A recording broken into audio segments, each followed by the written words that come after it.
Next, we will have a session on infrastructures in sustainable cities. I will moderate. It's my honor to moderate this session. My name is Ximing Kai. I'm a professor in civil and environmental engineering here at UIUC. I'm also associate director for campus sustainability at iSEE. So infrastructure is a key part of cities, right? And particularly sustainable cities in the future. So from an engineering perspective, infrastructure needs to match the human demands, human needs. But on the other hand, the infrastructure systems interacts with the environment, interacts with the society, landscape. So that's why in this afternoon, in this session, we will have two engineers and two non-engineers, two social scientists. So I hope you will enjoy the talks here. So our first speaker is Professor John Harvey. So he's a professor of civil and environmental engineering at UC Davis. Please.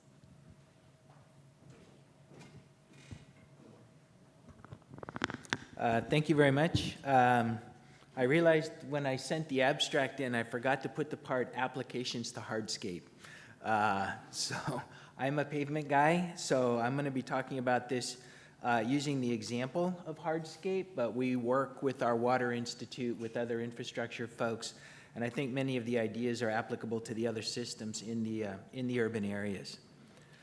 So the goals for urban hardscape, potentially and likely applicable to other systems, are functionality. We need to meet our functionality. As I'm going to mention, more and more for hardscape, that means multifunctionality. Human quality of life, flexibility and resilience, cost and equity. And to effectively evaluate these alternatives, I would advocate we need to make sure that we're considering the life cycle, not just initial impacts and initial costs. We need to get the system boundaries big enough that we're considering all stages of the life, and that we pick up the important interactions, that we look at the costs and impacts. And I'm going to show an example. The reason we're doing this, to meet that functionality, make good choices, and make sure that, do our best to avoid unintended consequences of poorly evaluated choices. So, many of the things that have been talked about in the morning, they've already been talked about, so I'll skip a few of those, but pavement is kind of and hardscape more generally is kind of a ubiquitous thing that nobody wants to think about, and you don't think about it if you don't have to, but approximately 25 to 65% of the surface area across the United States of the urban areas is paved with hardscape. And 68% is Houston. And if you go to some of the cities that were developed prior to automobilization, like downtown San Francisco, you're going to be more like 25% downtown Boston. For a city like Sacramento, most of the cities built after World War II, we're sitting around 40%. So that's about the biggest amount of surface area that exists in an urban area. That's streets and highways, parking, sidewalks and paths, playgrounds, plazas, driveways, courtyards, patios. The way I say it, if it's on the ground and it's been prepared, it's hardscape. Now, this is also an issue in terms of money and functionality. This is for California, and we have a pretty good division between local government and state government as to who owns what. North Carolina, I believe 80% of all the roads are owned by state government, and there's other places that skew more, that the state has a much more limited scope. But in terms of total lane miles, the cities are sitting at about 50%, 45%, and in terms of vehicle miles traveled, we're looking at 35%. So in terms of vehicle miles traveled and functionality requirements, and in terms of the basic infrastructure, for most cities in California, their pavement infrastructure is their biggest asset, the thing that they've put the most money into through time.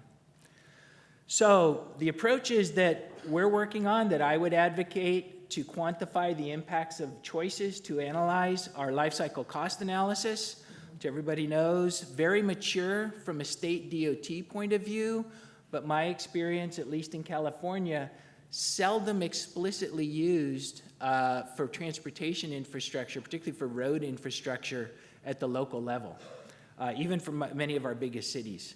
Life cycle assessment, used for reporting, baseline and process change evaluation, and comparison of alternatives, being extended to social LCA. There was a mention about sociologists. Well, I'm going to show you a little bit. We're working with some sociologists on extending LCA. This is a maturing field, particularly in pavement, and we're getting to the place where we can use practical tools. And as I tell my students and colleagues, it's not implemented until somebody shows up to work, and this is a part of their work breakdown structure and their standard work every day. Until we get things to that level of implementation, it's not really happening, and it's not really having an influence on what we're doing in a big way. The next area that we're starting to look at, following up on work by Cidell, Chester, others, and there were some discussions this morning, is using urban metabolism, considering the full life cycle, and starting to apply some impact factors to the flows that we're using the big data approaches and big flow approaches of urban metabolism. This kind of looking at for macro analysis, and but starting to calculate the impacts of those things, not just the flows, and trying to assess, make decisions on the flows themselves. This is an emerging field in terms of methodology and in terms of the various questions that are being addressed. Why do we do this? We have a lot of reporting requirements in California. We have a greenhouse gas law that says we have to be at 10% of 1990 by 2050, and we have incremental steps that are either state law or generally accepted regulation, which are not going to change. So there's a lot of reporting and accounting. Decision support is starting to hammer us, and to establish baseline for process improvement. Where can hardscape environmental impacts be reduced? So LCA, we go all the way back to the mining of the materials, the extraction of the oil, the extraction of the stones, the grinding of the limestone, move that through the design decisions that we make using those materials, the maintenance cycle, recycling back through that, the use phase on the heavy traffic routes for vehicle travel, the tiny influence of pavement on traffic and vehicle fuel use is larger than the material impacts of the pavement itself by a factor of 10 for the heaviest volume routes. If we go to the lowest volume routes, the materials impacts are a factor of 10 or more greater than any vehicle impact. So there's a very big spectrum of how we interact with some of these other systems in terms of the transportation. We also impact stormwater, other urban impact, noise, truck traffic, and end of life in terms of landfill and what we're doing with those materials. Now, one of the biggest things, we can have some impacts across here. I've calculated that if we do everything we can do in pavement in the next 20 years in California, I think that we can change our greenhouse gas impacts against the total state level by about 0.5, 0.6%. So is that a big deal? Well, relative to, we now 41% is transportation, and of that transportation, about 37% is fossil fuel use for cars and trucks. That's pretty small. But in terms of how many things that we have to do to hit those targets for 2030 and 2050, it's in the mix. And what I want to talk about next is, how do we prioritize what we're going to do between pavement, all the things that we're looking at doing.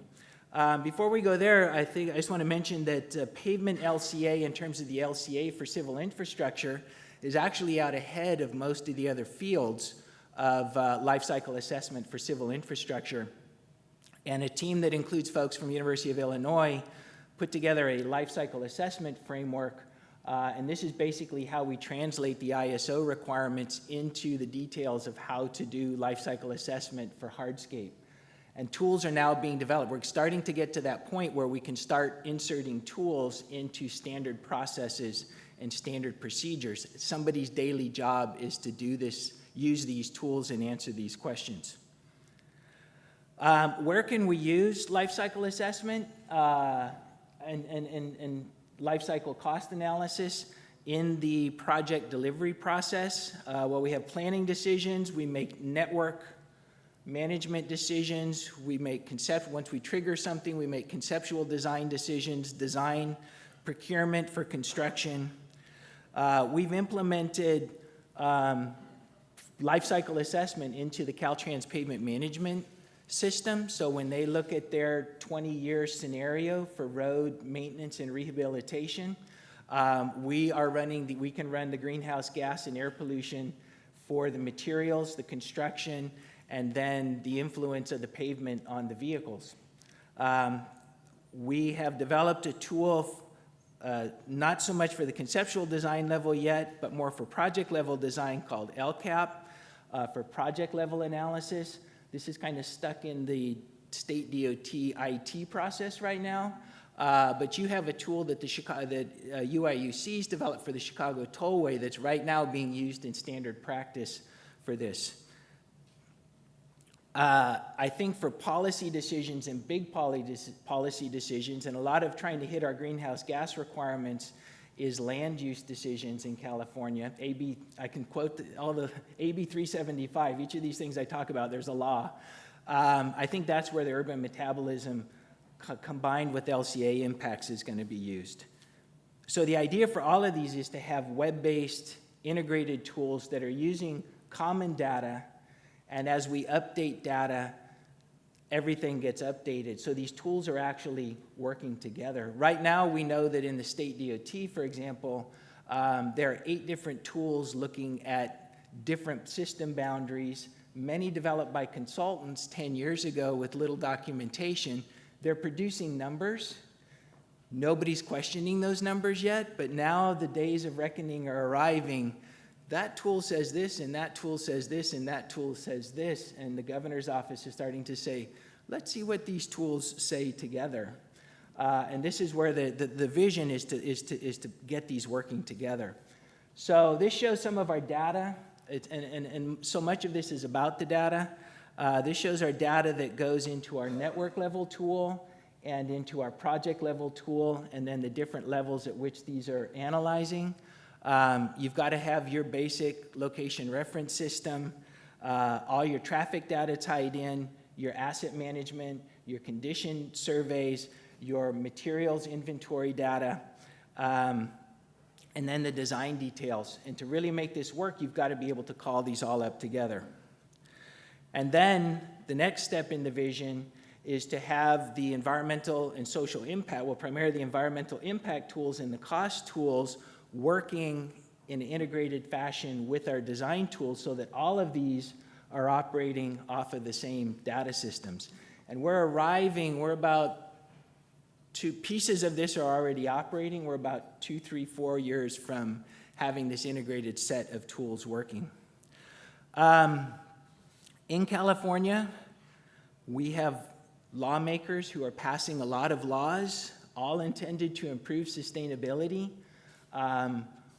What one lawmaker told me, I said, you guys passed this law, and then you passed that law. Did you know that these 2 laws are actually conflicting with each other in their implementation, yet they're both supposed to reduce greenhouse gases and improve air pollution conditions and so on? And the lawmaker told me, actually this was the chief of staff who actually handles this. She said, John, laws are visions, which we then hand off to other people to make work right. So we're struggling with some of these visions, and what we're trying to do is bring this together, and a previous speaker showed this and called it an attribution curve. We're calling it a supply curve. What we're trying to do with the life cycle assessment and the life cycle cost analysis is bring them together and try to get our legislators and our policymakers and our high-level managers to not think about, hey, so-and-so told me that if we do this, it's going to save the world, and so-and-so told somebody else something else, and that's how we end up with these conflicting visions. And sometimes we're actually passing policies and spending a lot of money on things that have not really been worked out. Is that really going to cause an improvement? If I expand the system boundaries, I may find out that that's actually making things worse than business as usual.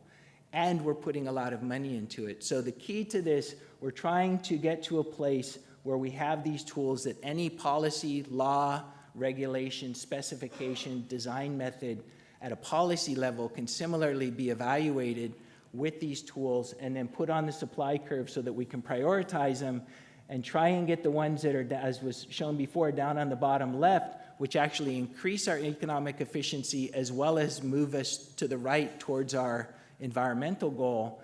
Do those now and then get the others prioritized and think about how much money we want to spend to hit these goals. I'll go through a couple examples of some of these just to hit a few points. I'll talk about a hardscape material issue for local government, cool pavement, which was a law that was passed, and I'll show you the results, which contradicted the goal of the law, at least in California context.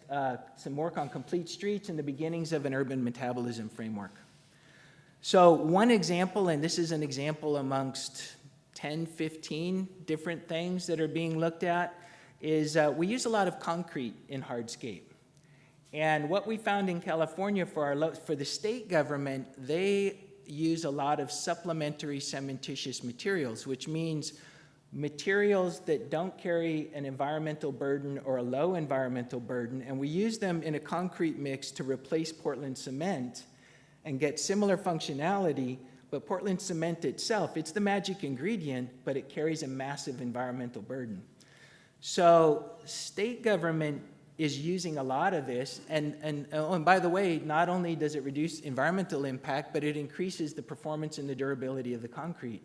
We've talked to our big cities and our little cities and found that most of them have not looked at their concrete specifications for 20, 30, 40 years. And the idea in the 1960s was make sure that contractor isn't cheating you on the cement and get as much cement in there as you can because cement makes it strong, right? Too much cement makes it crack. So what we found is we did a survey of some areas, and we found that the state highway for one of the heaviest trafficked interstates in the state is producing that greenhouse gas emissions because they're using supplementary cementitious materials. We looked at a city street that's carrying almost no traffic, and they have more cement than the state highway in their concrete mix. And we looked at far more. And then we looked at their playground mix and their curb and gutter mix, and it has more greenhouse gas impact because it has more cement. Why? Because nobody's looked at the specification. So this is an example of looking at specifications, reviewing local government practices that can, in some places, find some real diamonds that we can uncover. Now, the direction that we're going with this is that starting this year voluntarily and next year required, every material producer that produces material for the State Highway Department for bridges and roads is going to have to produce an environmental product declaration. How many have heard of EPDs? So this is an LCA applied to a product, an LCA of from the cradle extraction to the gate of the manufacturer's plant. And this starts to provide us that data that we can use in all of our life cycle assessments. So this is going to start being a requirement for all materials. Cool pavement. We did this study with Lawrence Berkeley Laboratory. We looked across a 50-year lifespan. We looked at the materials construction. The use phase is building energy use. And Lawrence Berkeley had been studying building energy use and was saying if we can get the urban heat island to be reduced by making the pavement more reflective, we'll reduce building air conditioning use, and therefore will reduce environmental impacts. And they thought that the materials impacts of changing the materials were going to be very small relative to the building energy. We got injected into this project and brought in the materials use. So this was their building energy part. The basic idea is if the air gets hotter, you produce more pollution, but you're also going to use more air conditioning, which expands that. So these are the results. A little bit cryptic, but we looked at business as usual for case 1A versus a reflective coating, so a standard asphalt slurry versus a reflective coating, which is a very sexy idea, these reflective coatings. If you go to YouTube, you'll see all kinds of information about them. But what we found was that because they're made with materials that are not so nice, the greenhouse gas impacts of switching from what we do now to these nice reflective coatings increase the greenhouse gas in the materials and construction phase.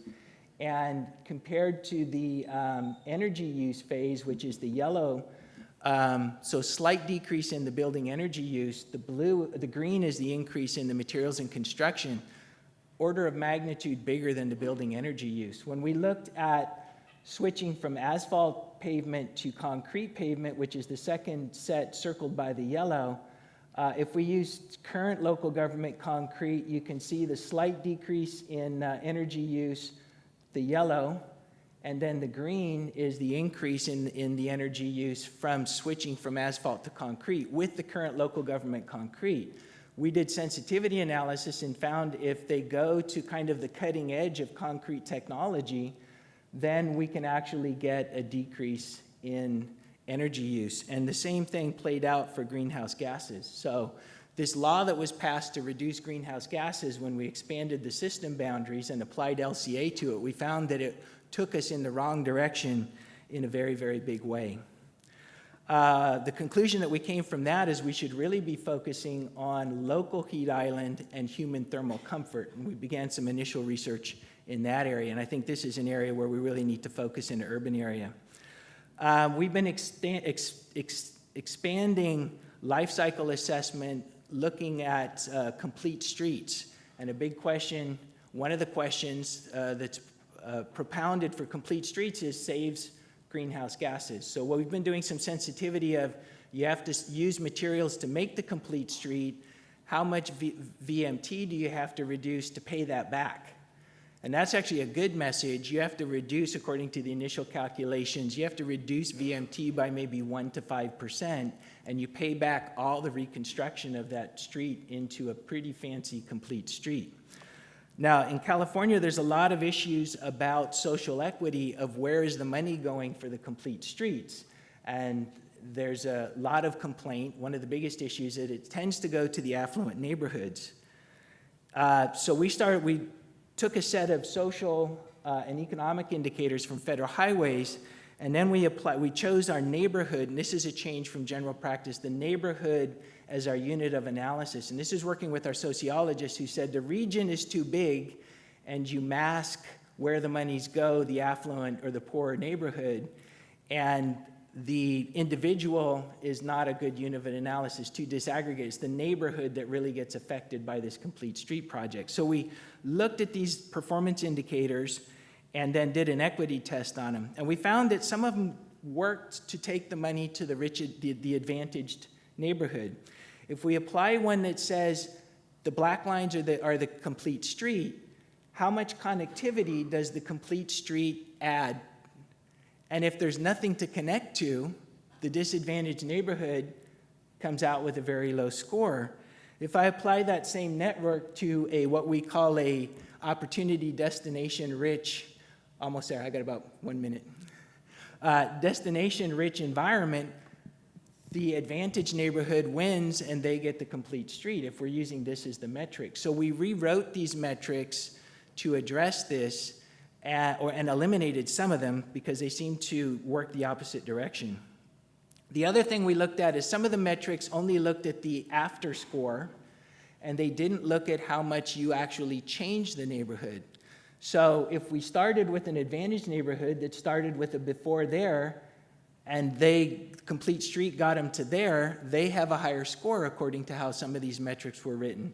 So we rewrote them to look at where did you start and how much change did you have? Kind of like that supply curve, bang for the buck, where did we get? And, oops. We also made sure that we incorporated transit into this, not just active transportation. Final thing is we're looking at an urban metabolism framework, looking at stormwater. Why stormwater? Climate change says rainfall is increasing everywhere except California. In the northeastern corridor, it's going to increase up to 40%. by 2050, annual rainfall and more extreme events. So we're looking at permeable hardscape, and we're looking at materials use in the urban area. I took this from Chicago a long time ago, but just kind of looking at this, and what could we do with this to handle stormwater and also reduce materials use? So I'm going to move through those. Basically, the idea is permeable reduces the hydraulic runoff, slows it down and infiltrates some of it, so you don't have to, you have less risk of flooding and you don't need so much money for your stormwater infrastructure. Final question was addressed by the lunch speaker. Do we need as much pavement as we have? 40% of an urban area, do we need that much? So that's really, for me, the question about autonomous vehicles is, does that mean, you know, a vehicle's parked 95% of the time, and that's a lot of pavement to have that vehicle sitting on? Do we need that much, and will shared vehicles reduce the amount of pavement, which is the big multiplier in the urban areas? So we have the tools out there. We've got to get them into practice. We're getting there with LCA. We've got to bring LCCA to urban areas, and I think the urban metabolism idea is going to help us with some of the big questions, and we need to keep improving those. So, and I think we're holding questions till the end, right? Yes. Okay, very good. Thank you. All right, thank you, John.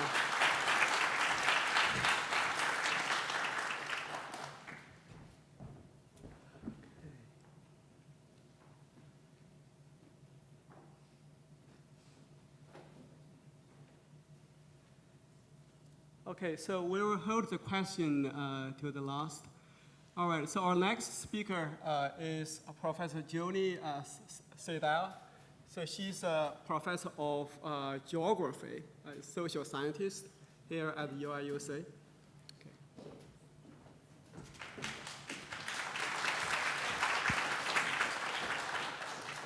Thank you.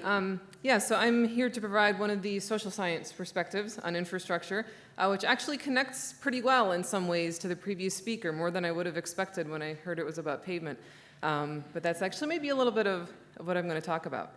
So I want to start by reminding us of the two most common definitions of sustainability, right? The triple bottom line of environment, economy, society, or the definition from the Brundtland Report of meeting the needs of the present without compromising the ability of future generations to meet their needs. So these are definitions we're probably familiar with, right? Have heard lots of times before, but just to kind of keep that in mind. And then a second term or definition that you might not have come across as often of environmental justice. So this is the official EPA definition of the fair treatment and meaningful involvement of all people, regardless of race, color, national origin, or income, with respect to the development, implementation, and enforcement of environmental laws, regulations, and policies. So with those kind of terms and definitions in mind, I want to give a little bit of an introduction to how I'm conceiving of infrastructure and then go through some examples of it. So one of the characteristics of infrastructure as an object of study is that it endures, ideally at least. We put concrete, asphalt, stone, lead, and wood in place to enable our own mobility and also the mobility of the resources that meet our present and future needs. Now, so these materials endure for a long time, shedding and leaching and breaking down while hopefully still performing their function of supporting economic and social activity. But infrastructure doesn't connect all places equally. It can't. Right? Network spans space rather than covering it. So really the question should be who is connected and who is not. Similarly, the negative effects of infrastructure, like air, noise, and water pollution, are not and cannot be distributed equally across space because infrastructure itself is not equally distributed. But instead we can ask how equitably those effects are distributed. Do people have a voice in how they're distributed in the first place, in any mitigation, things like that? Now, infrastructure is not just steel and asbestos and stone. It's also institutions and people and practices and behaviors. So it's not just pavement, right? It's the standards, and it's how city governments do or don't change those standards over time. But infrastructure is also something that has meaning to it. For example, a road is more than the materials it's made out of, or even the flows of people and goods that it enables. It can also be a cultural object, such as Route 66, which is what's pictured here, that people come from around the world to see and to drive on in order to experience the USA. A road can also be a destructive force, as with many interstate highways that were cut through communities of color in the 1960s and 1970s. A road can be a political instrument. One of the current candidates for mayor in Toronto has, as part of her platform, the removal of an elevated highway downtown as something that she's campaigning on. So because infrastructure lasts for so long and has such a broad reach, it inevitably takes on different meanings over time. It also has effects on its surroundings because adjacent land uses adapt to its presence or to its absence. So past choices about who and where to connect linger into the present in the physical landscape and also in the collective memory of communities. So past injustices, either in terms of where connections do or do not go, or where the negative effects of infrastructure are felt, shape cities in the present day. And then new uses of infrastructure create new meanings and debates over whether the needs of the present are indeed being met, much less those of future generations. So my argument today is that we need to understand those meanings as part of how infrastructure functions if we are going to really build sustainable cities. And I want to do this through three different kinds of categories of examples. One about natural hazards, one green infrastructure, and one interstate highways. So I'm certainly taking kind of a fairly broad definition of infrastructure here, but I think it also touches on what a lot of different speakers are looking at as well. So my first example, mitigating natural hazards. On August 29, 2005, Hurricane Katrina made landfall as a Category 3 storm. The rainfall and the storm surge alone were not the most damaging parts of this particular natural disaster. It was their augmentation by both the failure of some infrastructure and the very existence of other infrastructure that devastated New Orleans. The overtopping and breaking of the levees holding back Lake Pontchartrain flooded many low-income, low-elevation communities on the north.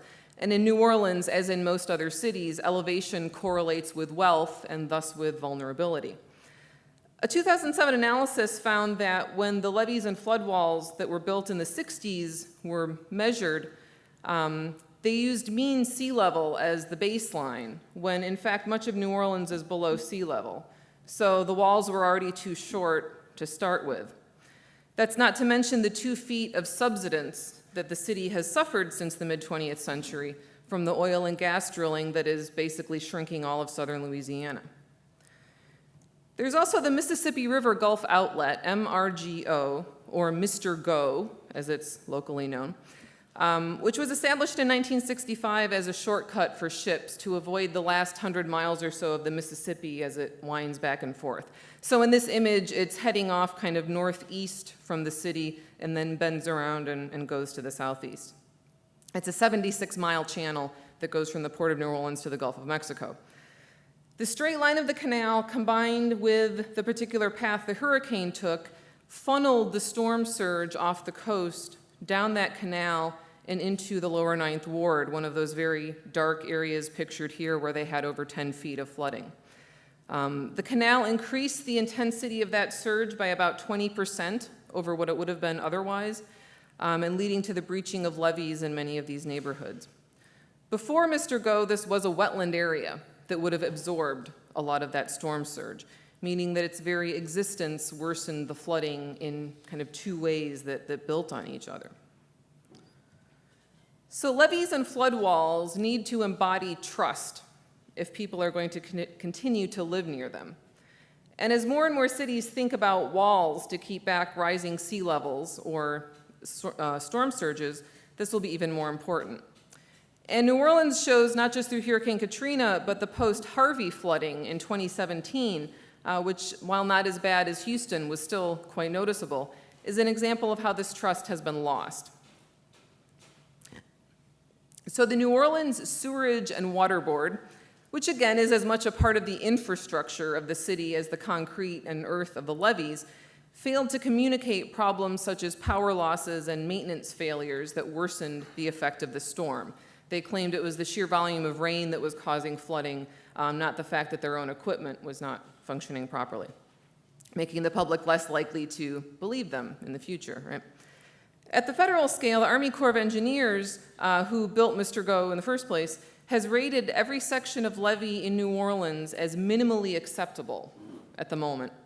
In 2005, they were all rated acceptable or outstanding, and still so many of them failed. So now we're down to minimally acceptable. Now at public meetings to replace old infrastructure, community organizations object to what the Corps wants to do because they don't trust that anything will improve, and they know that the construction will harm their neighborhoods in the meantime. They call on Katrina and even farther back the way that their neighborhoods were severed by Interstate 10 as evidence for their mistrust of infrastructure and institutions. It's harder and harder for residents to believe they're safe, and the resulting stress every time that it rains hard wears down people's resilience before a disaster even occurs. My second example is green infrastructure, again, kind of broadly conceived.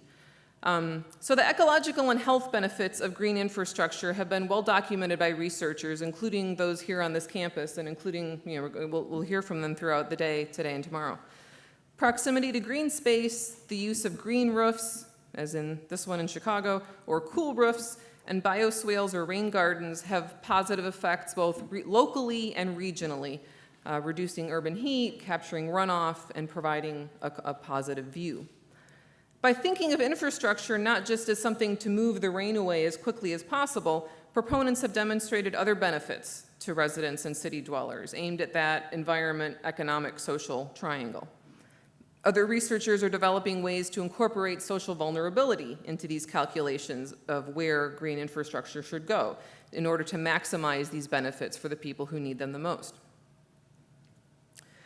Other scholars have shown, though, that we need to consider the difference between whether these benefits are enjoyed by a place or by people. So neighborhoods that have been poorly served by infrastructure in the past can and should benefit from enhanced green infrastructure to ameliorate existing problems such as flooding or heat or lack of access to green space. But an unfortunate side effect of these enhancements can be displacing people whose land values and thus property taxes rise as a result of this new infrastructure. If they're forced out, they're not experiencing the benefits. So this idea of environmental gentrification, as it's called, or green gentrification, has been most closely associated with amenity-type infrastructure like the High Line in New York, pictured here, or the 606 in Chicago, and the example that I'll talk about in a minute. It's less clear whether small-scale infrastructure like rain gardens or green roofs has a similar effect. But nevertheless, for these kind of large-scale projects, there is this kind of concern. So for example, Atlanta is building a 22-mile loop of trails and parks along old railroad tracks. It's called the Beltline around the central city. So this is a reuse of existing infrastructure, right? Atlanta was founded as the city of terminus, where railroad line ended. So it's always kind of been part of the city's history and identity.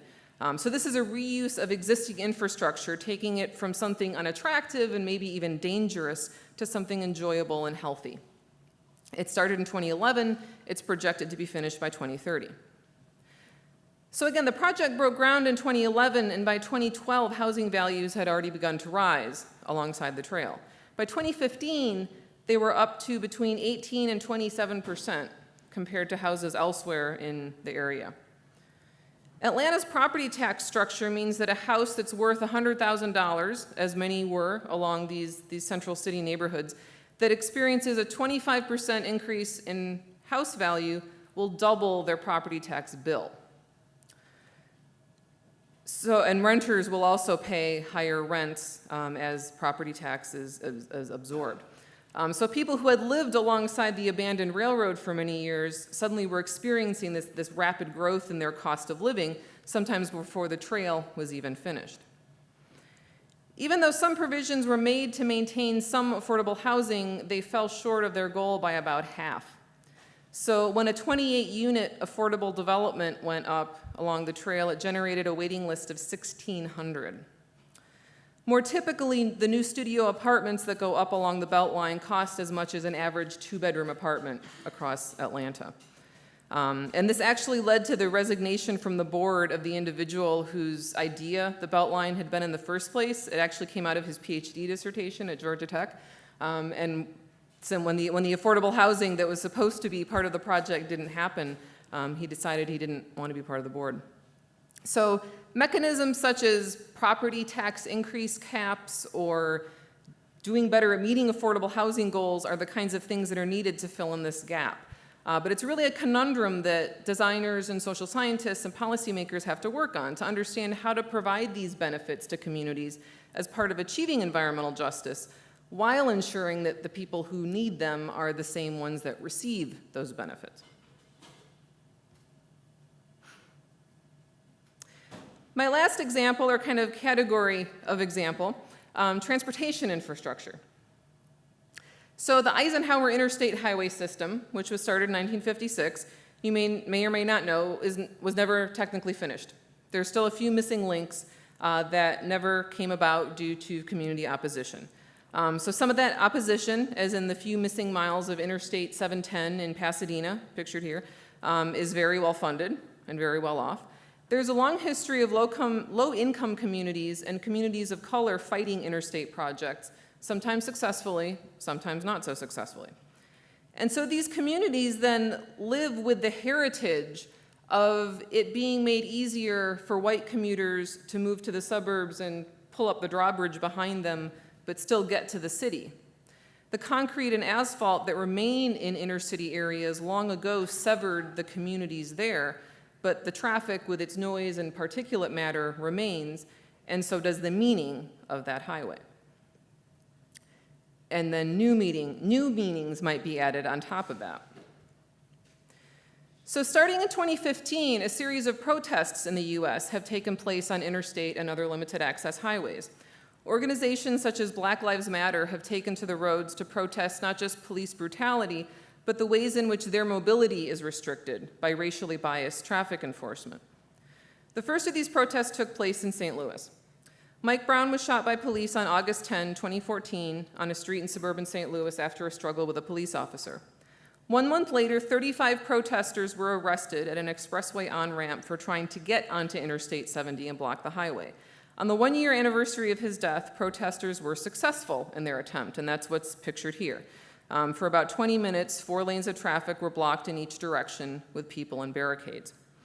Since then, freeway protests have occurred coast to coast, many in response to police shootings, but other areas as well. So there have been a few of these in Chicago, one over the threatened closure of Chicago State University, a few more recently either on the Dan Ryan or on Lakeshore Drive about gun violence in Chicago more broadly. So this has really become kind of a more common activist tool. In the case of St. Louis, freeway protesters were connecting back to an earlier use of the highways and thus another level of meaning for infrastructure. So in 1999, Black construction workers shut down I-70 in St. Louis to protest the lack of Black contractors and construction workers on area highway projects. And in response, the state put more funding into job training and increased minority hiring requirements. So in this case, the infrastructure of the interstate had meaning as a workplace.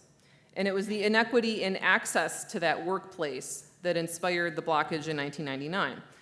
The success of that protest meant that freeway blockages became a tool for activists in the region, brought out again in 2014 and 15 in St. Louis, and spreading across the country thereafter.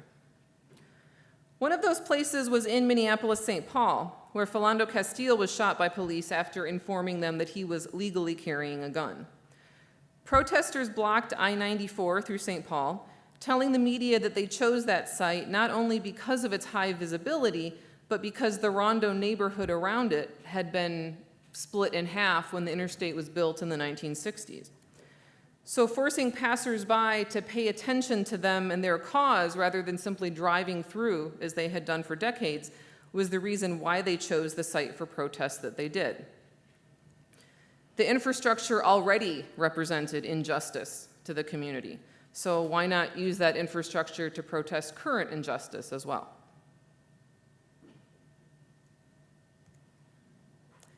So infrastructure, to conclude, is meant to last for a long time. Much of it is meant to carry people and goods through landscapes at high velocities while simultaneously connecting people to the resources they need. But it also has meanings above and beyond the function it's designed to perform. Those meanings can change over time, or they can be reinforced and resedimented the same way bridges are repaired and highways are widened. But when people's current needs are not being met, especially because of infrastructure choices of the past, cities are not sustainable. They're not resilient. Cities, after all, are made up of people. Infrastructure can't necessarily solve its own problems. This is why designers and social scientists and engineers and humanists and policymakers need to listen to each other and collaborate on these very difficult issues. Understanding the meanings that infrastructure takes on is just as important as understanding the loads it can bear or the flows it can handle. The fair treatment and meaningful involvement of all people is a key part of sustainability, or at least it should be.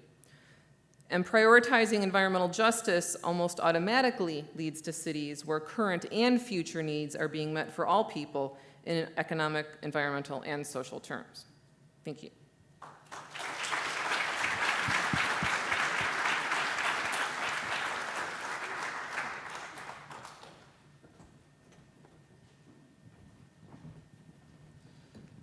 All right, thank you very much, Julie.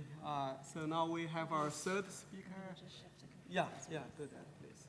Thank you.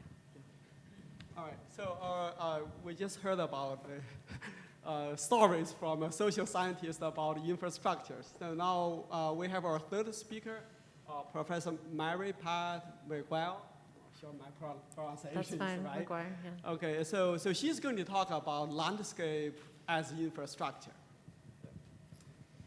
Okay, great. Thank you. Thank you to Professor Khanna and the organizing committee for holding the conference and inviting me as part of this session on infrastructure for sustainable cities. My talk is entitled Landscape as Infrastructure, Regenerating Cities Through the Urban Surface. And specifically, I want to talk about regenerating hydrologic cities through urban surface. I want to discuss how urban-water relationships are affected by urban surface conditions, and to focus on my work in Chicago. So the charge of the conference is to foster critical thinking about cities and their resilience in the 21st century. For me and for the field of landscape architecture, critical thinking comes down to design thinking, of how to reframe issues to develop new approaches to some of our greatest challenges. Regarding water in cities, we need to examine our natural and our infrastructural contexts together. Design thinking identifies our blind spots and where we're disconnected. And we use design to aggressively reconnect where our intentions for ecological and social infrastructure are tied to other forms of infrastructure. We also zoom out to zoom in. This has to do with, obviously, the infrastructural scale that the infrastructural scales that also involve our larger territorial systems. But then we need to zoom in to locate specific, site-specific responses to them. And I think we all probably agree in this room today that to solve some of our biggest challenges, we also need to zoom out of our disciplinary silos and to share and collaborate with our different tools together. Lastly, key to this process is to develop living infrastructure for cities and to reintroduce an aliveness to the material, social, and infrastructural systems of urbanized regions. And I hope in discussing the notion of infrastructural and natural context and of zooming out and in to make a connection between water systems and pavement infrastructure. Any future resilient urban infrastructure will have to make conceptual connections between these and radical interventions into the surface condition in order to deeply address our urban and social relationships with water.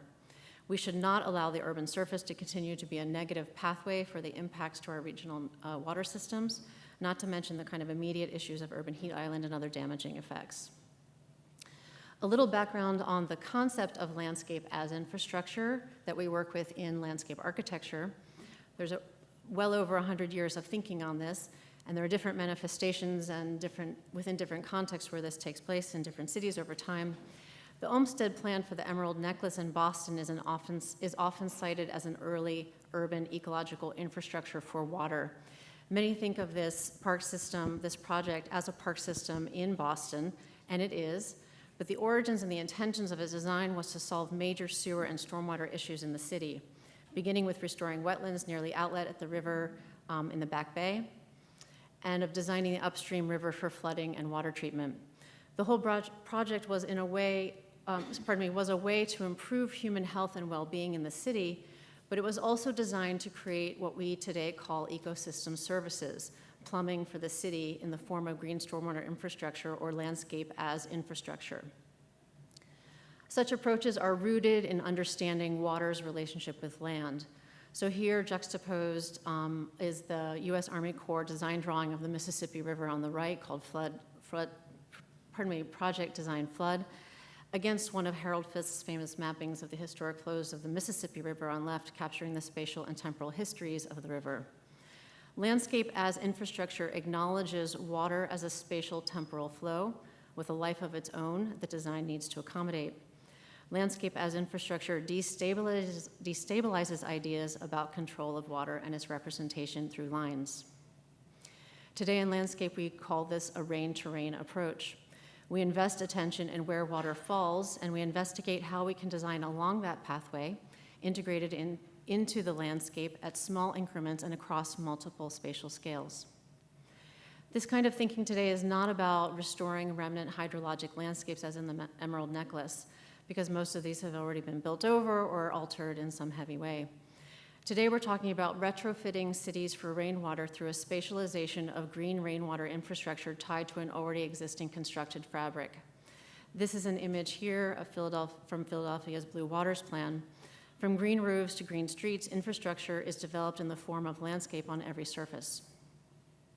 This spatial thinking, even at a small incremental integrated scale, falls under the umbrella of water urbanism, a recent term for the surge of interest in how we see water as central to urban structure and identity. At a larger scale, this one here is from one of the Rising Currents proposals for Lower Manhattan, where the urban island perimeter and the streets moving inland become a network of variably scaled infrastructures designed for surge inundation, so massive amounts of water in at a very significant scale in a seacoast environmental context. If we jump back to Chicago, the story about Chicago's coastal relationship with water of another kind starts with an understanding that the city sits at the nexus of two watersheds, the Great Lakes Basin and the Mississippi River system. This hydrographic strategic land-water interface is also one of its greatest challenges. At right, you can see that Chicago is no longer mapped as a contributing area of land to the Great Lakes. This land area is a former lake bed following the last glaciation cycle. Most of the material, the soil, the land, and the ecology in the area was deposited through glaciation and post-glacial movement of these soils that were shaped through wind and water processes. A low-lying landscape with shallow rivers and lagoons were amazing hunting and fishing grounds. They were seasonally flooding. Indigenous people floated these flooded landscapes and occupied only the higher places, and they never lived here permanently. To Europeans settling the region, however, this low-lying flooding created a strategic navigation point called the Chicago Portage, the shortest navigational point between the lake to the east, the lake system to the east, and the Mississippi River system to the west. This is the reason why Chicago is here, for trade and to control the major navigational waterways. The city in its development subsumed this meandering and seasonally flooding landscape. In favor of grid urbanism, the Northwest Ordinance carved the landscape of land and water into lines of control. This wrestling of a spatially and temporally shifting landscape into straight lines led to the reversal of the two rivers, the Chicago and the Calumet, into westward flowing canals. Restructuring these rivers into regulated hydraulic canals was the beginning of a transformation and control of the material landscape as a political, economic, and infrastructural territory. The water that once flowed eastward to the lake now collect water and export it to the west. That river reversal and the surface territory leading to it is presented in the transparent figure at right. Rainwater that falls within the surface is combined with water withdrawn from Lake Michigan, and both are combined and sent westward to the Gulf of Mexico. Chicago's daily withdrawal maximums from the Great Lakes are regulated by multi-state agreement, and stormwater drainage exported outside this basin is counted against its withdrawal. This is a completely accepted but little known slow drain from the lake system to the Gulf of Mexico, along with all of the pollutants and particulates that go with it. Likewise, that we're also limiting infiltration into the groundwater resources in this region and cutting off the land area's recharge to Lake Michigan.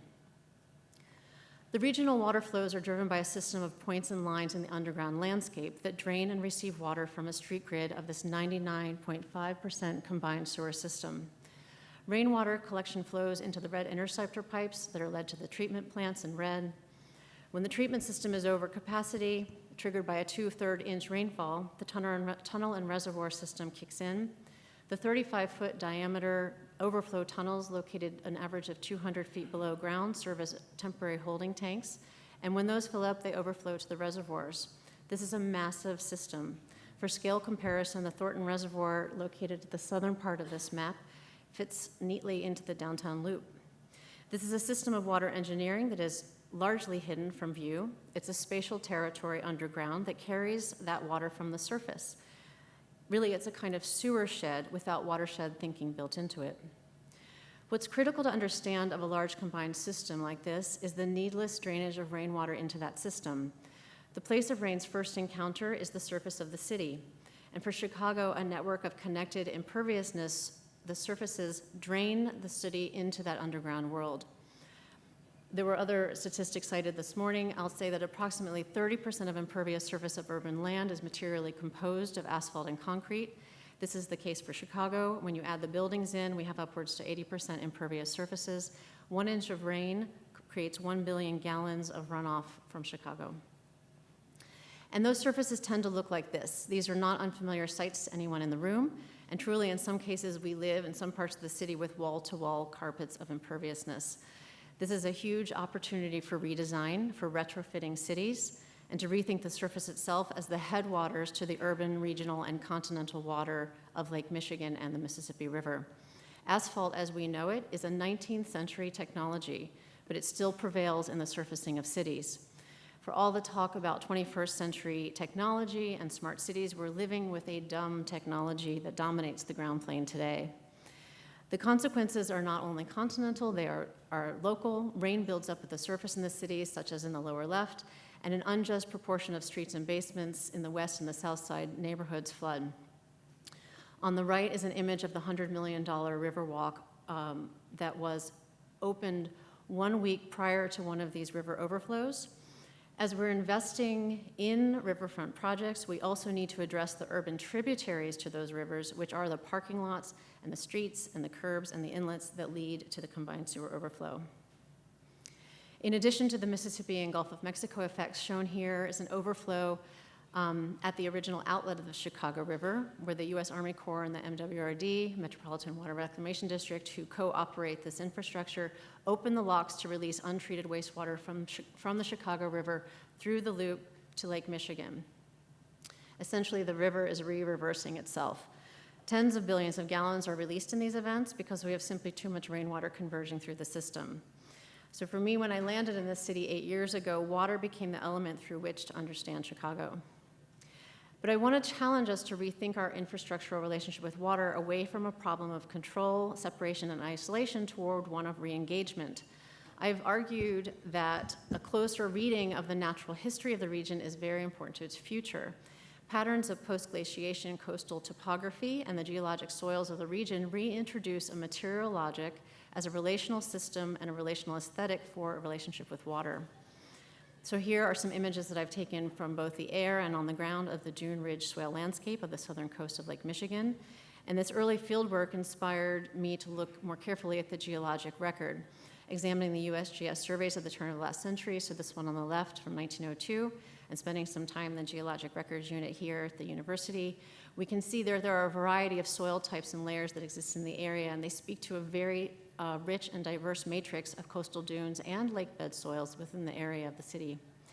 In thinking about future infrastructure for sustainable cities, I think it's important to reflect back to the famous Burnham and Bennett plan of Chicago, the image on right, that came out 7 years after the USGS map. And at the time, it could have referenced the hydrogeologic variation of the urban area to structure the city and its infrastructure, but that was really not typical of the planning paradigm and methods of the time. But today, as we have evolved ideas about urban ecology, resilience, and climate change, we might rethink this underlying material geology and ecology in the remaking of the city and its surface.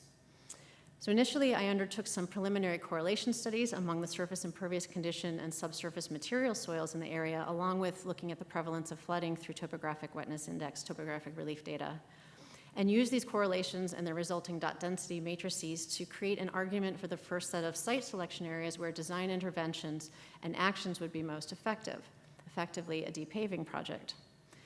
And in the process, more recent high-resolution LiDAR data revealed that remnants of coastal geology matter exist at the near surface. These photos are taken in the south side while doing visual surveys with one of my geology collaborators. This is a dune ridge that runs through the south side of Chicago from northeast to southwest along Vincennes down through Washington Park. The discovery of these figures is important, and this material is important, since most urban planning administrators and agencies, such as Chicago Department of Transportation, are not comfortable thinking about the city as a piece of land. Putting the land back to work isn't a part of their disciplinary thinking. Significant barriers, therefore, to adoption exist because of the complexity and the disconnections that exist across disciplines and agencies that we need to resolve. We have very different considerations of what is infrastructure, and can infrastructure involve and include the natural functioning of the land? Now, this is not easy. As we look back to the surface, how do we imagine and gain better knowledge about that soil material hidden beneath? And certainly, how do we intervene in the network of streets, the parking lots, and the vacant land, again, the upper tributary to the river and to the lakes? In some of my early prototype diagrams, I developed subtractive and additive design interventions to transform those surfaces relative to their existing conditions, slope, age, flooding prevalence, and social and urban land context. But what always hangs us up is, what are the existing subsurface and/or native soil conditions today? In order to make progress here, I'm working now, and I worked with my collaborators, Dave Grimley and Drew Phillips at the Illinois State Geological Survey, and Ashlyn Stillwell, and Rajmina William at the Civil and Environmental Engineering Department, to produce a proposal to the Illinois Indiana Sea Grant to take this hypothesis to the Calumet Corridor. This is a coastal region just across the city limits to the south of Chicago and Cook County, where some of the worst flooding from the April 2013 storm occurred. These are communities that are mentally ready, thanks to the planning efforts of CNT, to retrofit their cities for green infrastructure. Our team's approach is to develop geologic soils knowledge that can inform this retrofit process through specific site design. And a key principle in this process is that surface matters. Key to retrofitting is to examine the surface itself and not to put Band-Aids at the end of the paved surface. If we are truly to rebuild our urban water infrastructure, we need to take a surface retrofit approach. Another key principle to resiliency is that one size does not fit all, meaning that no city is the same, no infrastructure will be the same, and this especially applies to land and water as living infrastructure for cities. So even here, we're linking site design to native conditions, examining historic aerial photographs to understand changes in the land over the last century. And in the process, we're gathering existing data and developing a geological soils database. So here's our colleague Dave Grimley discussing the geologic variation of a north-south transect through the corridor that's obtained through those reports. And these records are being updated into a publicly available database as a part of our project for future planning. Although we're creating greater knowledge of that larger corridor, we're also working with two communities specifically that flank the ends of the corridor to remap their geologic soil histories and their present conditions to design that future relationship with soil. These dots here represent specific soil field work that we did this summer, where we used AMUSA meters to test saturated hydraulic conductivity for a variety of soil types in the study area. And then we're developing a characterization and a range of hydraulic conductivity data that will be modeled with various surface design strategies, and we can move back and forth to calibrate the relationship between surface and subsurface in our design process. Here we're out at one of the more difficult sites, helping with the site work to assist the design of a permeable lot. And I want to say that this experience of digging and coring holes is not just about data collection, but it's a really critical way for us to get on site, to work with communities, and to situate this potential breakthrough. We're also collecting soils, and we'll be using these through our public meeting and our education processes so that we can explain why is flooding occurring and what can we do about it. The conceptual framework of the design process has the following goals: to take a raindrop to a territory approach. So we're looking at, right, highlighted in blue, the kind of 2D view of water, of maximizing performance, absorption, and infiltration in the sectional strategy, spatializing that vertical relationship horizontally, reducing the loading ratio so as to increase the performance of the surface, and to affect larger rates of capture and infiltration and absorption. And then entering the fourth factor of time, modeling this over climate scenarios to understand probability of failure or overflow points, and to provide some probability of effectiveness. And all of this provides a design decision toolkit for communities to retrofit their surfaces in a coordinated manner that can be scaled across various urban districts. So all of this is to say that thinking about urban surface as a living infrastructure is relating cities to their hydrogeologic origins. It's about finding solutions in the land. The research that I undertook in the beginning of the regional dune ecology inspired an adaptation strategy, but obviously this is just a reference, it's not a replication. It's about celebrating and designing with precipitation as co-agents in rewriting its pathways and in keeping it out of that drainage network. So in short, I'm arguing that a resilient infrastructure for rainwater should reverse the flow of rain starting at the urban surface. We need to work back up our urban linear geometry back to the ground plane. This means embedding performance back into the surface of cities. When we zoom out, we can begin to see a water configuration emerge. The result of the research is not a master plan, but a series of explorations that are related to the challenges of water, and of forging a concept of the public realm and of public space redesign that is territorial. Each design fragment here is networked to reinterpret and remake the surface as a living infrastructure for the Chicago region. Thank you.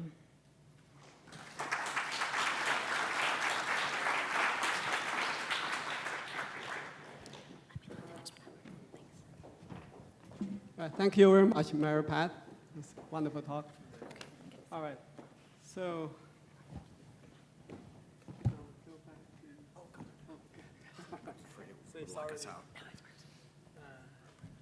all right, now we come to our last speaker for this session. We come back to engineering. Professor Shoshanna Saxe from Department of Civil and Mining Engineering of University of Toronto. So she's going to talk about infrastructure as a foundation for sustainable or unsustainable cities. Thank you.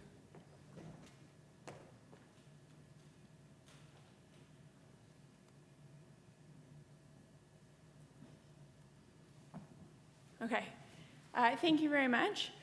So my talk today is transportation infrastructure, the foundation for unsustainable cities. And I'm going to start by telling you the conclusion, and then I'll try and see if I can convince you to agree with me.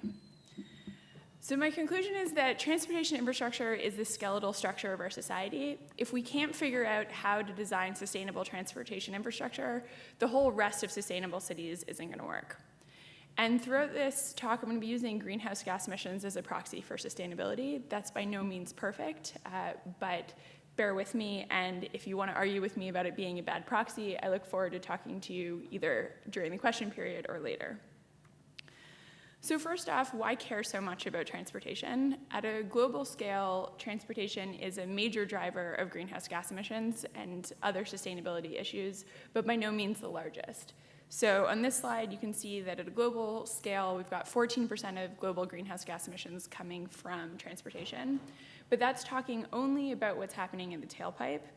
And a lot of other parts of our urban systems and our global system have to do with transportation. So I'm going to argue that part of what we see here in our industrial system should really be transportation. Part of what we see in our energy system is really transportation. And part of what we see in our building system is really transportation. And when we look at it at an urban scale already, the transportation factors go way up.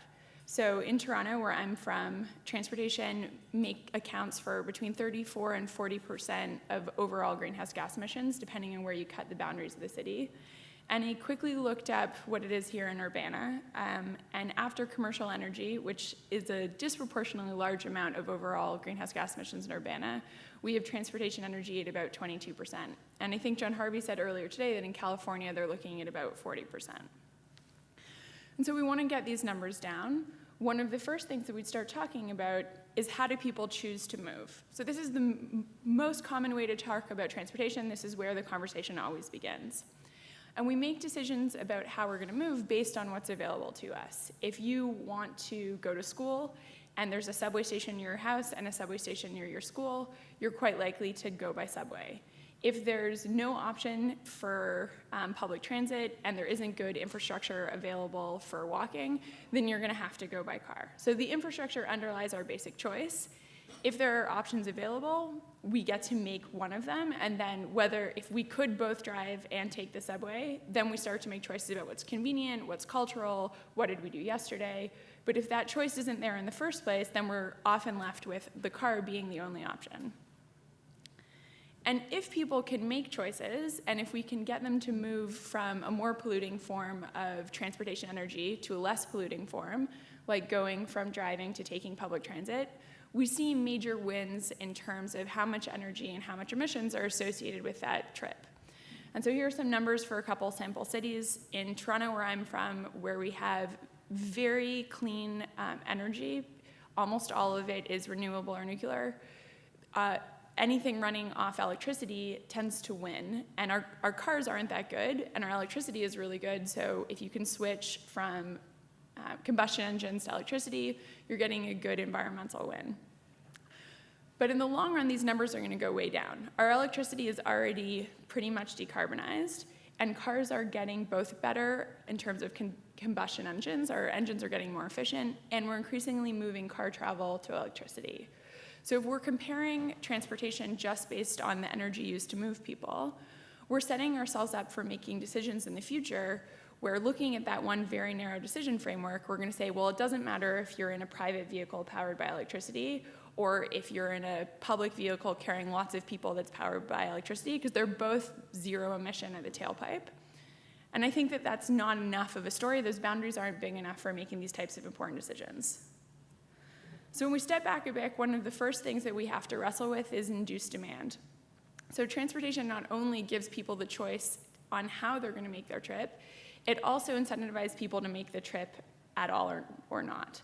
So it's a classic supply-demand equation, and in transportation, the more supply you have, the more demand you end up with. And so we've seen this over and over again when people try and build their way out of congestion, is that as soon as you provide more capacity, you have more travel. So this happens in the short term. If you build a new lane on a highway, a lot of people who are avoiding traveling on the highway immediately go, oh, great, now it's easier to travel on the highway, I'm going to travel as well. And so you get more people traveling in more space, but the congestion doesn't actually get that much better.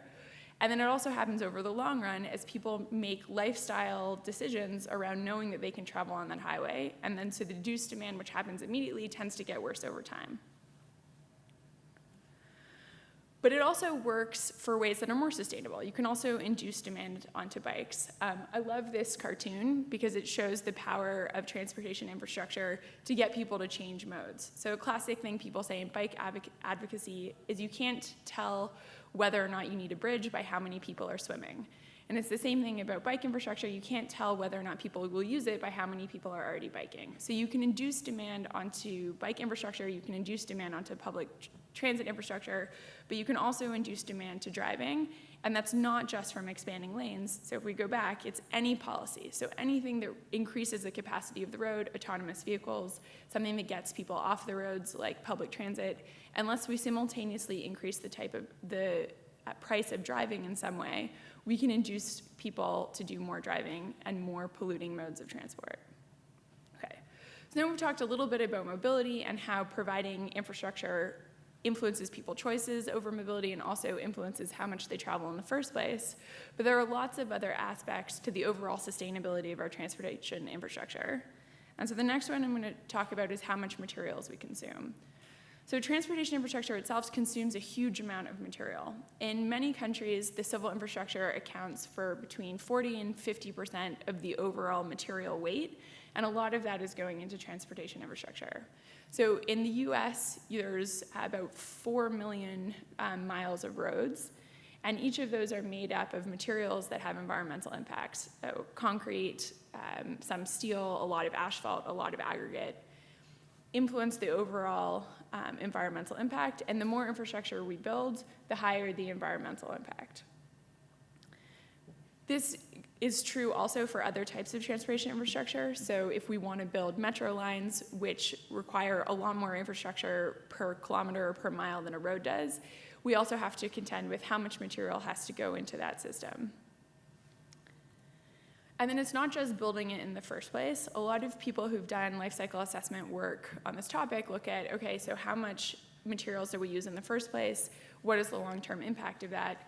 But there's also major impacts on maintenance. So some research that we've done in my group in Toronto was looking at the overall maintenance needs of our public transit system. And we were finding that a lot of our case studies were being rebuilt in their entirety within about 20 or 25 years, which sounds like it's a long time, but if we're rebuilding our entire infrastructure system in 20 or 25 years and we're trying to get to greenhouse gas neutral or sustainability within our lifetime, that's an impact that we have to account for. Okay, so now we've got environmental impacts for mobility, which we know are big. We've hopefully agreed that we have to account for the sustainability impacts of construction in the first place. But then we get to what I think is one of the biggest things we're not talking about enough, is the relationship in between transport and land use. What transportation we build underlies the land use system that we end up with. So here's some famous research coming out of in 1994, so it's a little bit old, but I think it's still a great diagram, which shows that our cities grow to the size that we can cross them in about an hour using the dominant mode of public transportation available. So when we all got around by walking, our cities had to stay pretty small so that people could get across the whole city. And now that our dominant mode of transportation is by car, cities have gotten really big because you can just drive from one side to the other. You can have lots of dispersed uses, and so you can get around quite a big city.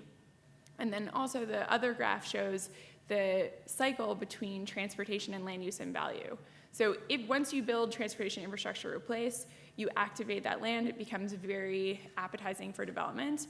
You build something there, now there's more demand for transportation, so you build more transportation infrastructure to serve the people who were there because of the first transportation infrastructure, so more things go there because now it's more accessible, and it goes round and round. So roads beget more roads, land use begets more transportation, which begets more land use.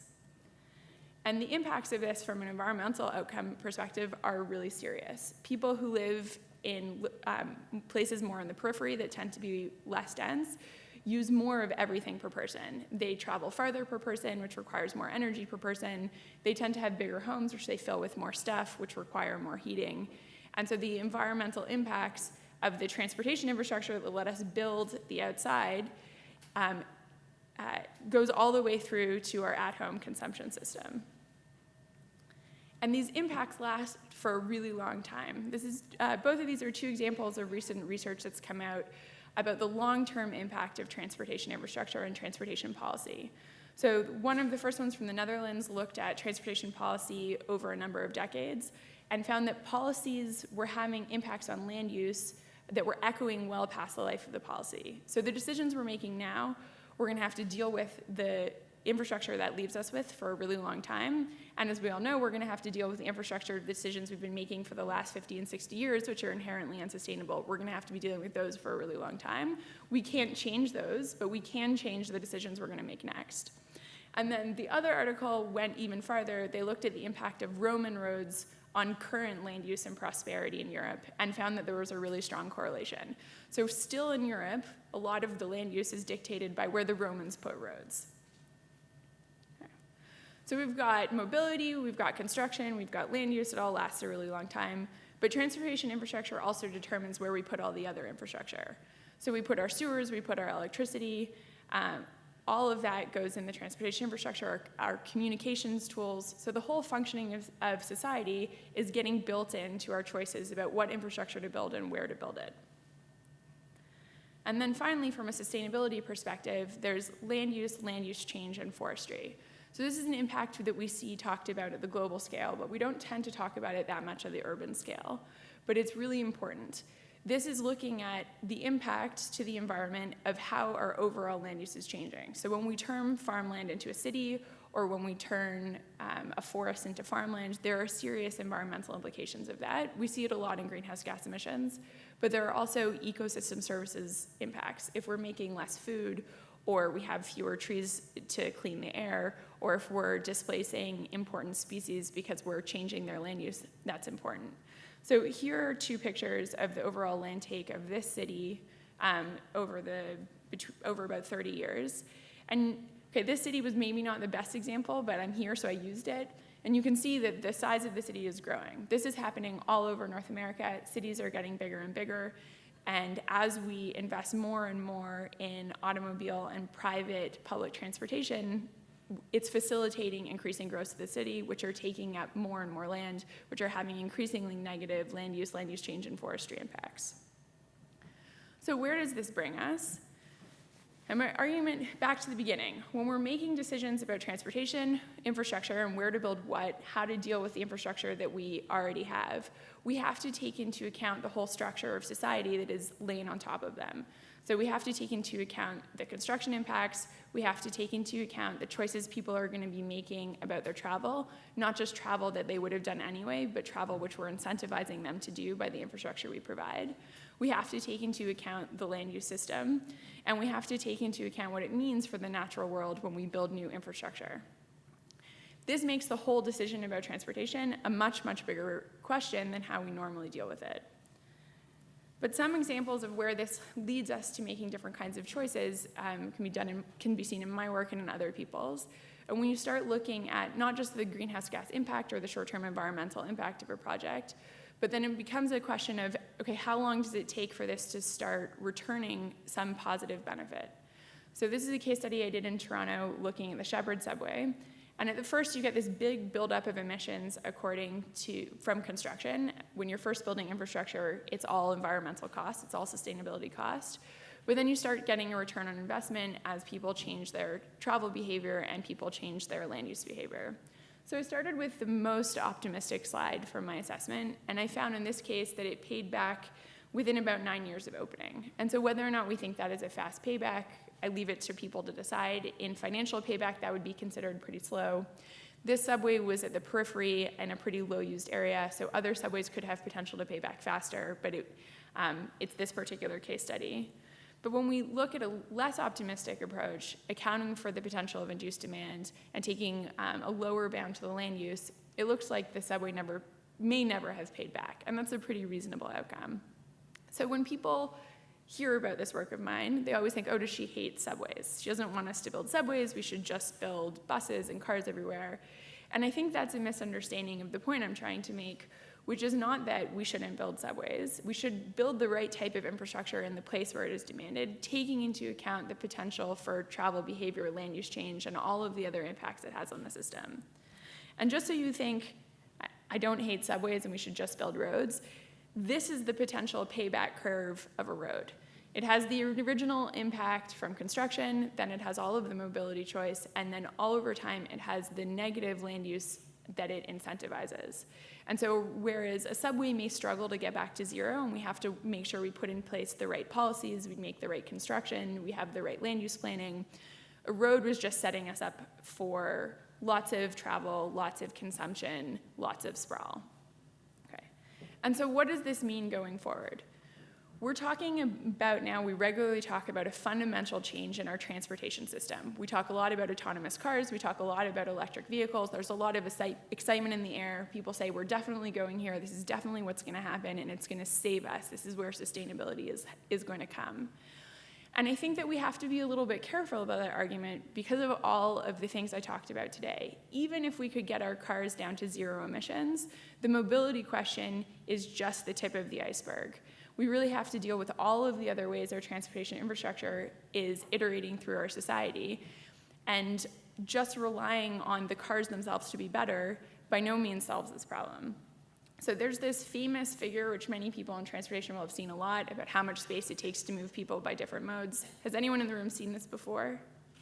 Okay. And then there's also this one, which the city of Vancouver put out a couple years ago. And And I think that this is a really important thing to keep in mind as we go forward. Autonomous vehicles are very sexy. Electrical vehicles are very sexy. But the problem of sustainability cities we're not going to be able to solve with technology. We have to wrestle with the land use system, we have to wrestle with the construction system, and we have to wrestle with the fact that our transportation spaces are not just about moving cars, they're also corridors for everything else that goes on in a city. So where does this leave us? So the final points I'd like you to take away today are that transportation infrastructure has far-reaching impacts. The choices we made 50 years ago, we're still wrestling with. The choices we're making now, we're going to be wrestling with for the rest of our lives and our children's lives and our grandchildren's lives. We have to take a systems approach to dealing with this. We cannot deal with transportation infrastructure as if it's just one thing, because it's the skeletal structure that underlies society.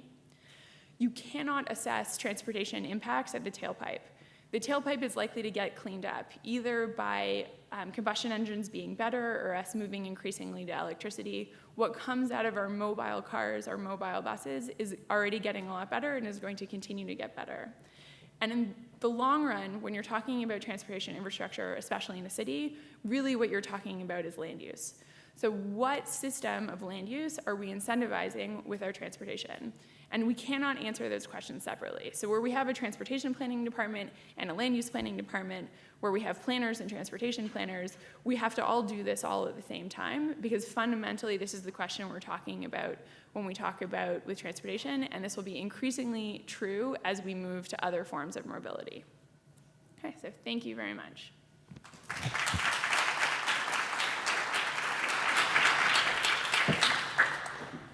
Shoshanna. Thanks all speakers for keeping your time. So now it's really good. We have 20 minutes for discussion, for questions. So I would invite the 4 speakers to come to the front table, and then we have some discussions.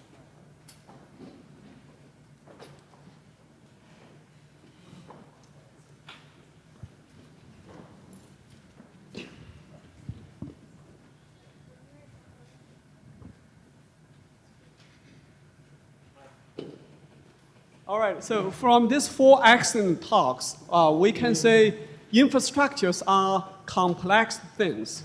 So they have both a physical and a human dimension. So, but the good thing for today is engineers and the social scientists, we agree to work together, and we share the same goal, to do things right. So I would start the question for my colleagues, engineers colleagues. Okay, do we currently, in engineering practices, do we have some established procedures to communicate with society? Do we have any opportunities to improve that?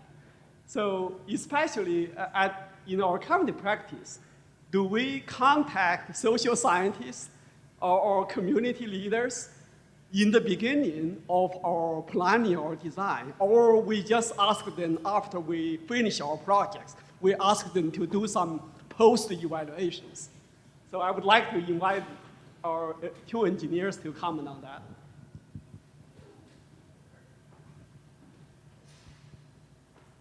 Okay, that's an interesting question. I think that it depends who we're talking about. I think in academia, we're doing better at talking to people in social sciences, especially in the transportation space. We talk to geographers a lot, so if that counts. In the consulting and development and government space, yes and no. In Toronto, we're seeing an increasing effort to do social outreach, to community outreach, to engage with people early, to have anthropologists on planning for part of the planning for big projects. But there's also a lot of complaints that we're not doing it really well. So they're trying, but maybe not yet succeeding.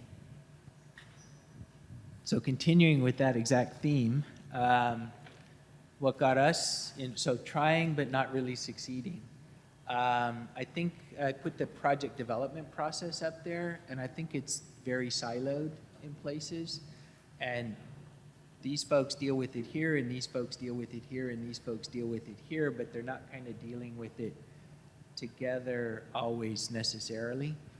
What got us involved in this Complete Streets project was one of them we just wanted to see every time somebody says, And greenhouse gas is the big deal by statute in California. Saves greenhouse gas, and it said complete streets save greenhouse gas, and we just finished the cool pavement process, which was supposed to save greenhouse gas, and then we found out that the solution they were proposing increased it by a factor of 10.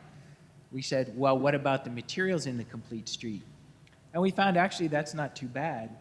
But then while we were doing that, we started looking and hearing about the equity issue and got involved with some community activists in some disadvantaged neighborhoods, sociologists, and what they were basically saying is that the process the way it is right now to decide the interaction is the engineers and the planners have check boxes, and what they're required to do is kind of swoop in, talk with folks, check their boxes, and then go away and do what they were going to do anyway.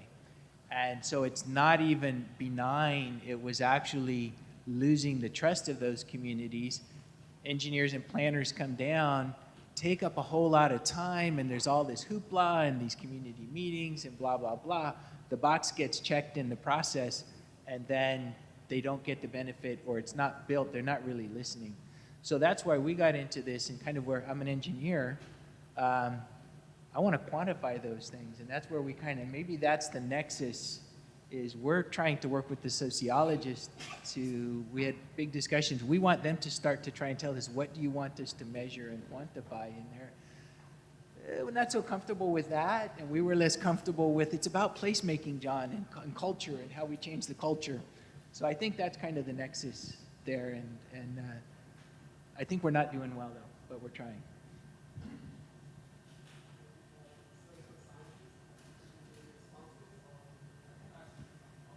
I would say, just to echo what I said and what Shoshanna said too, that we talk about how infrastructure lasts a long time, but community memory lasts a long time too. I mean, part of my dissertation some years ago was about the expansion of Boston's airport, and how even though Massport was doing a pretty good job in the early 2000s at community outreach, they were talking to people whose parents and grandparents had been at the receiving end of some really bad decisions, and they didn't forget those.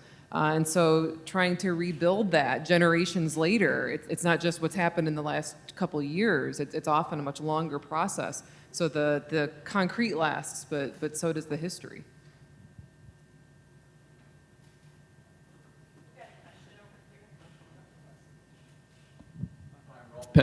Rolf Pendall from Department of Urban and Regional Planning. I thought it was interesting that Professor Harvey in his talk mentioned at least twice that it isn't just what we know, it's how professionals work in institution to apply the knowledge. And it's a really important insight when you move from and between practice worlds and academic research worlds. And I think it really calls on academics to think about our own quest for more answers and more knowledge. We want to know how the systems work. And then we sort of say something at the end sometime, and it goes like, if we knew better, we would do better. But there's a lot of examples that I think Professor Harvey came up with that said, well, we know better. In fact, in some cases, we don't even know better. But even where we do know better, we don't always use what we know to make better decisions. And either you or others on the panel, if you can maybe reflect a bit on what it takes to build institutions in communities, both of the communities, but also government, nonprofits, even private sector, that are better versus being worse at taking what we know and actually changing practices and making those practices standard operating procedure. What does it take to do that part so that our knowledge gets translated more predictably into action that really helps build sustainability? I can start with that, and I kind of have two parts to that. One is a colleague of ours, the pavement people in the room know him, John Epps, has said that to be successful, of $10, it takes $1 of research, $3 of development, and $6 of implementation. And as academics, we tend to not be comfortable with those messy, dirty details. of getting that into standard practice. And I truly believe, I'll say it again, if it's not somebody's daily job, then it's not implemented. Another person told me, a manager at big DOT, that, you know, as academic, you walk in and you tell me all this stuff, and it's a legislator as well, but I don't understand it. What I need to do is get to a place of trust with you, the technologist, that you haven't crossed me and you haven't screwed me up, and you followed through with me and all the way to the end of that journey to full implementation. If you're not willing to go all the way there with me, I'm not able to walk it alone. So I need to have that trust that you're going to give me the good answers, and the trust that you'll go with me all the way. Otherwise, I'm not going to take that first steps towards implementation. And then I think the final thing goes back to the permeable pavement question.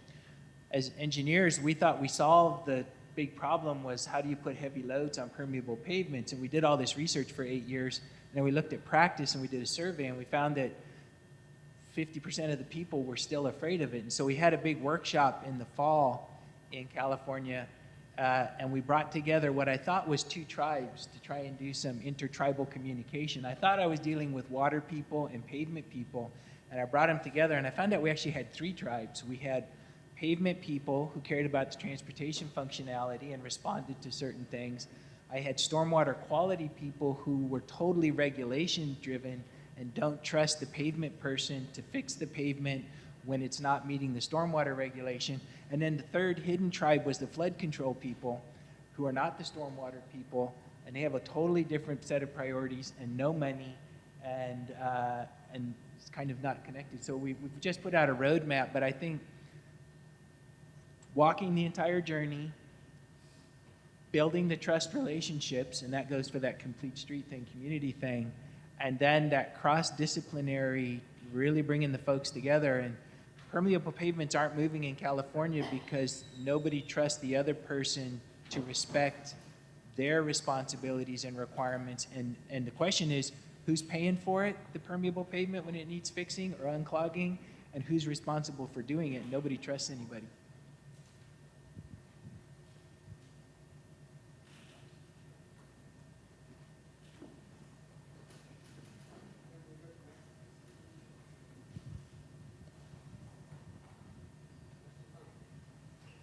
Yeah, Professor McGuire, I'd like to ask a question.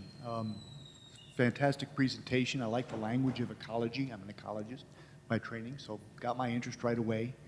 I was looking at as I often do during talks, I start free associating, and in the spirit of breaking down silos. The initial slide of the pre-European settlement of those shallow waters and wooded landscape caught my attention. And taking that into today's context, what I immediately associated with was West Nile virus and Zika. And so in your thinking about designing for water, are entomologists involved? Are we thinking about the human health dimension?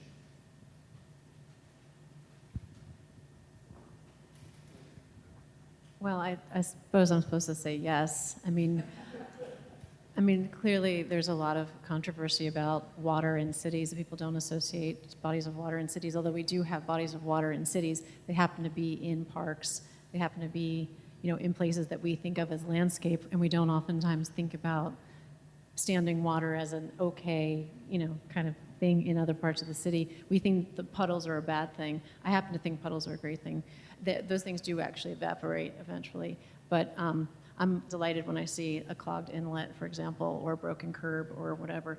But I don't think that the thing about that is that I think that too often we design away from those kinds of risks. Too often we miss the opportunity to integrate these systems as more robust ecological infrastructure, which would have an entire kind of ecosystem built into it, obviously. So you're not just getting the kind of situation that you're describing. But so I don't know a satisfactory way to answer your question. Right now, our team is discussing bringing in ecologists to think about the full design of that system. Water, one of the things too that we're trying to get these communities to understand is that these were always places of flooding. So flooding isn't actually a bad thing, but it's flooding in the right place, and to redesign those systems in.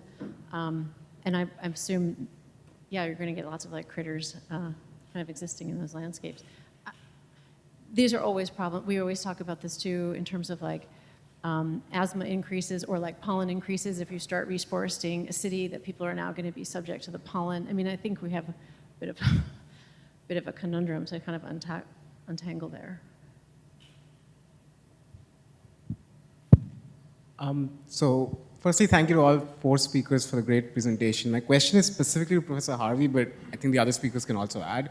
So in your presentation, you pointed out that the different kind of things we want to look at have different impact metrics. And you gave, so for the different phases we look at when we're trying to find the impact of different parts of, say, pavement, they have different metrics to quantify them. And you gave the example of the cool pavements where you had 2 metrics which said exactly the opposite things. And that happens more often than not. So my question is, how do we decide, when we have all these metrics, how do we decide which one is quote unquote more important? Or how do we decide how to weigh the different metrics against each other?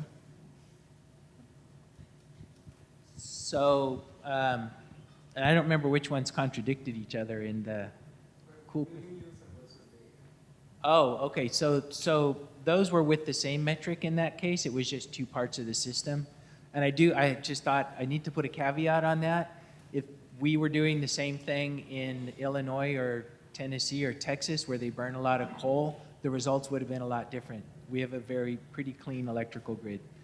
The way I look at that and try and work with folks on that is, what are your goals?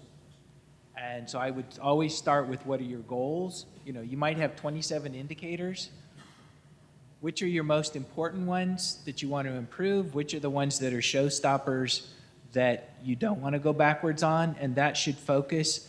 And then it's really a human process at that point. I don't believe in lumping them all together with some hidden black box weighting factor. I think you should keep them disaggregated and make a conscious human, usually political, but it should be equitable political decision about, arrive at something. And sometimes do nothing is a good solution if you're totally flummoxed on, conundrumed on that. I struggle with that kind of issue too, about metrics and like trying to weigh this against that and quantify the benefits of everything. I mean, there's a big move in landscape to do the same thing, the landscape performance metric systems and ecosystem services evaluations. And I find that there's some value in that process in terms of weighing different decisions, maybe in terms of economic investment. But ultimately, there are a whole host of intrinsic values that don't get assessed in that process, or intangible values too, that I think are actually what motivate different lifestyle behaviors, et cetera. So I have a little bit of a resistance to your question, because I think that you just can't account for just that in your valuation. I'd say that it's decision support. Don't let those things make the decision. They should be there to give you information to support your decision.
Yeah, I mean, 2 thoughts on that. One is, one of the things that occurred to me too in this whole description about infrastructure and growth and development is, one of the things that we're trying to do in our work is actually unbuild it.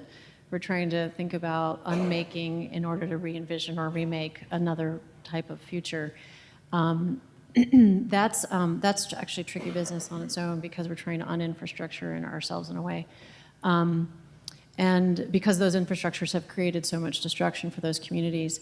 But another way of getting at your question is that I've done a lot of work with the city of Chicago that has gone nowhere. You know, they shelve a lot of their policy and ordinances around green infrastructure. So working with communities directly, part of our process, both Ashlyn and Rashmina are in the room today too, part of our process is working directly with the communities to use these tools to make decisions. So we have an entire planning process ahead of us where we're presenting what we're finding, making some recommendations, but ultimately designing scenarios for what that future looks like for them, with them. So we're not developing any plan without them right there telling us more about how those designs would literally hit the ground, how they might use them, how that might unfold over time. So it is very much about putting the infrastructure decisions back into the hands of the community members.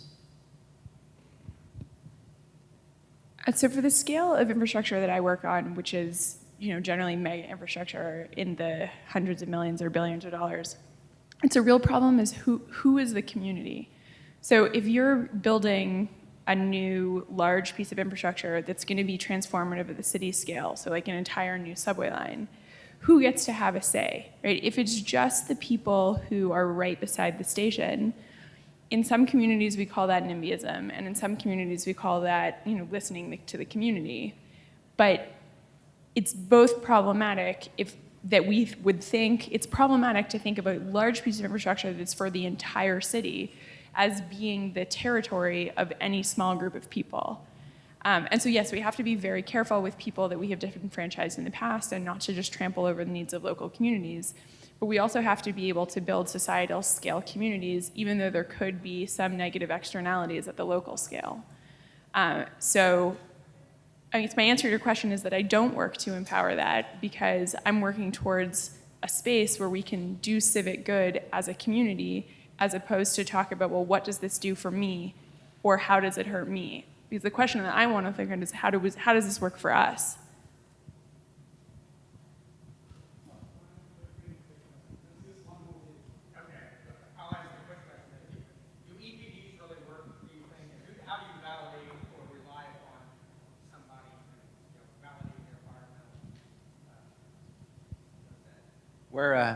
We're meeting intensely on that right now. There's a working group, and with Federal Highways, Imad Al-Qadi's on that group, some other folks, the Federal Highway Sustainable Pavement Task Group, and then there's an industry group. The implementation of the law in California, the people who wrote the law thought that ISO was a regulatory board that would handle all of that. So they started, Sierra Club started here on the learning curve.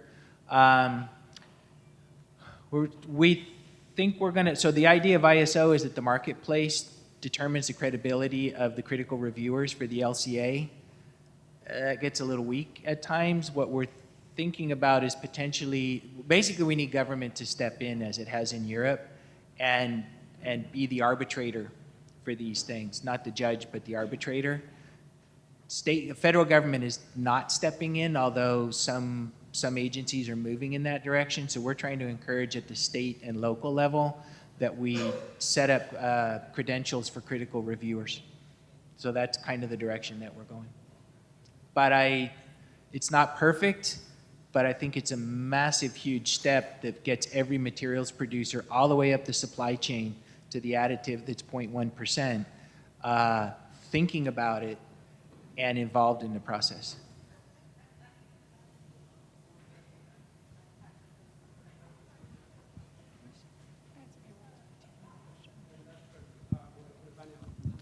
All right, let's thank the four speakers one more time. All right.